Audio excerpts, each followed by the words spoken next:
Hello and welcome to my class. In the first part, we saw the summary and analysis of the poem A Thing of Beauty written by John Keats. Those who didn't watch the video, please look at the link in the description box. This is the second part. In this video, we will discuss the figures of speech used by John Keats as poetic devices in this poem. The theme of the poem is beauty, love, and life. First, we will have a look at the rhyme scheme used in this poem. The rhyme scheme used in this poem is AA, BB, CC, DD, and it goes on like that. If you look at the first line, it ends with the word forever, and the second line ends with the word never. Both end with the sound ever, A. The third line ends with the word keep, and the fourth line ends with the word sleep. Both the words end with the sound eep, B. This is called as heroic couplet or rhyming couplet because two adjacent lines end with the same rhyme. This poem is written in iambic pentameter. If you divide a line into syllables, an unstressed syllable will follow a stressed syllable, and that is called as a feet. You will find 5 feet in a line, that is 5 stressed syllables and 5 unstressed syllables. This is called as iambic pentameter. For example, you can read the first line as a thing of beauty is a joy forever. First, we will see assertion. The first line of the poem, a thing of beauty is a joy forever, is an example for assertion. Because he is not conveying a thought or an idea, but he is very assertive. He has a strong belief that a thing of beauty is a joy forever. The next one we are going to see is enjambment. In enjambment, a line continues beyond its end. You can find enjambment in this poem in many places. Even the first line, a thing of beauty is a joy forever, its loveliness increases, it will never pass into nothingness. This is also enjambment. Next is inversion. This technique is used for poetic emphasis. The format of the sentence is changed. Look at this line. Instead of writing, we are reading a flowery band, he is writing, are we reading a flowery band? This is not a question, but for poetic emphasis, he has used the technique inversion. Next is symbolism. In this poem, beauty symbolizes eternal joy and a peaceful mind. Anaphora. Starting 2 or 3 consecutive lines with the same words. If you take of the inhuman dearth of human natures as the first line, the second line will be of the gloomy days, and the third line will be of all the unhealthy and over-darkened ways. All these 3 lines start with of the, and of all the. So this is anaphora. Next, alliteration. When consecutive words or connected words start with the same letter or the same sound, it's called as alliteration. Band to bind. Both the words start with the letter B. In noble natures, both the words start with the letter N. Sprouting a shady boon, and in the next line, simple sheep. All these words start with the letter S. In cooling covert, both the words start with the letter C. Have heard, both start with the letter H. The next one is metaphor. When we compare the attributes or the qualities of 2 different things, it's called as metaphor.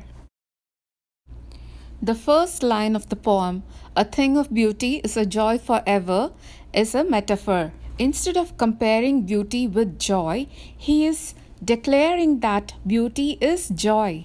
because beauty and joy give us the same kind of experience. The next metaphor is, will keep a bower quiet for us. Just the way a bower gives you shelter on a hot sunny day, the bower that you have created inside your own mind will give you shelter when times are hard. The next metaphor is wreathing a flowery band to bind us to the earth. Just the way we tie all the flowers together to make a wreath, we bind all our memories together, and that serves as a connection between us and the earth, which makes our life more meaningful. The next metaphor is, some shape of beauty moves away the pall. The sorrow that is covering our mind is compared to a pall. The act of moving away a pall can be compared to the temporary shift of our mood. When we appreciate the beauty around us, our soul feels uplifted.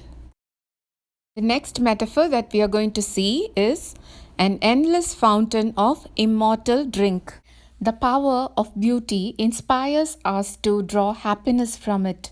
Not a momentary joy, but something long-lasting, which comes back to our mind again and again. The next figure of speech is imagery. The poem is filled with imagery. You can visualize the whole poem in your mind. You can imagine the sheeps, the trees, daffodils, fern bushes, musk rose, cooling covert, breathing a flowery band, endless fountain of immortal drink, grandeur of the dooms. You can visualize everything in your mind. First, we will look at the oxymoron used in the poem, and then we will look at the antithesis used in this poem. Some people will get confused between these two. Mighty dead is the oxymoron used here.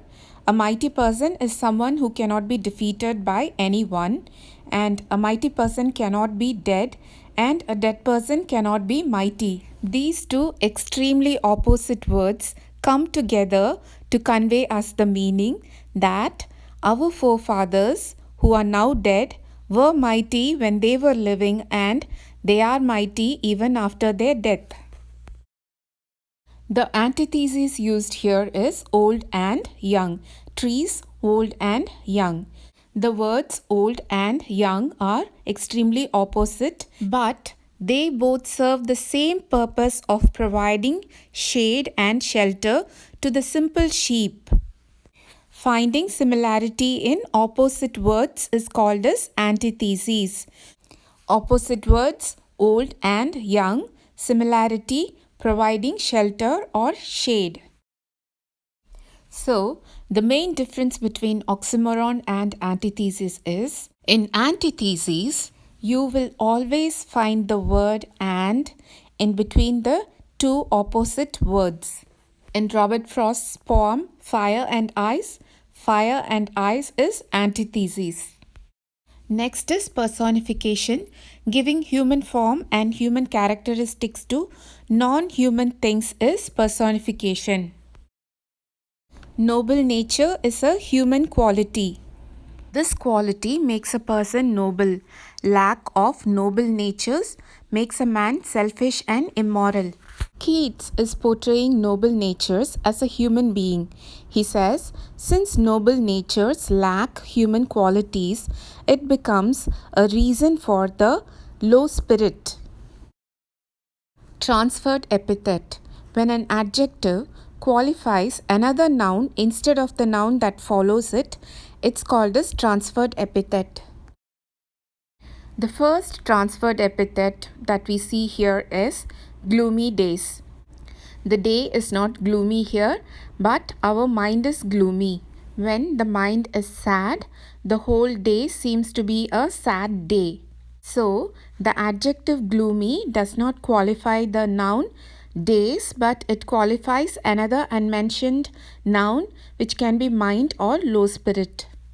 The next one is of all the unhealthy and over-darkened ways. Again, ways are not dark or unhealthy, but it's our thoughts which are unhealthy and dark. I hope you all understood the poem even better. Check part 1 video too, and this video is also available in Tamil. For more such videos, hit the subscribe button, keep the bell icon on, like the video and share the video with your classmates. See you in next class.